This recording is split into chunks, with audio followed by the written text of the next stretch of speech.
Welcome to today's edition of the Anaglyph Jukebox. You never know what you'll find on the old jukebox. Let's press B31.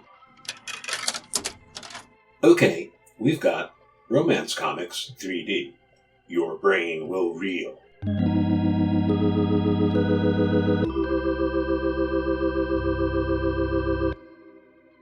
Our first two pages today showcase the great talent of Frank Frazetta, known more for his brawny barbarians and violent imagery than romance. But Frazetta brings his outstanding ink and brushwork to the task and excels as usual. Plus, the female lead in Too Late for Love looks an awful lot like one of Jukebox's favorite brunettes from the 1950s, Betty Page.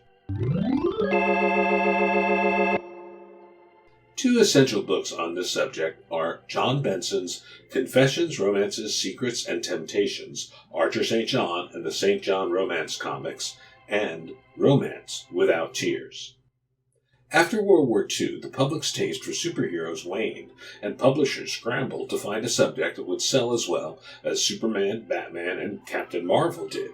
The next best-selling genre in comic books after superheroes was created by Joe Simon and Jack Kirby in 1947 with the publication of Young Romance, featuring a prominent subhead, designed for the more adult readers of comics. It was a bestseller, and it spawned dozens of imitators. 6 years before, Simon and Kirby had a similar blockbuster hit with Captain America.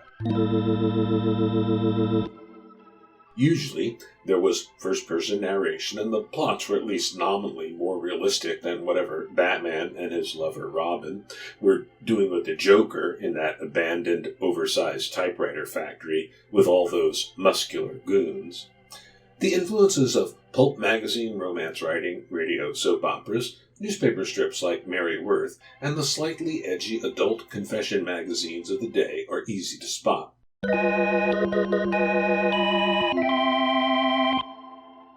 The content was patriarchal, with severely limited acceptable roles for late-teen or young adult women.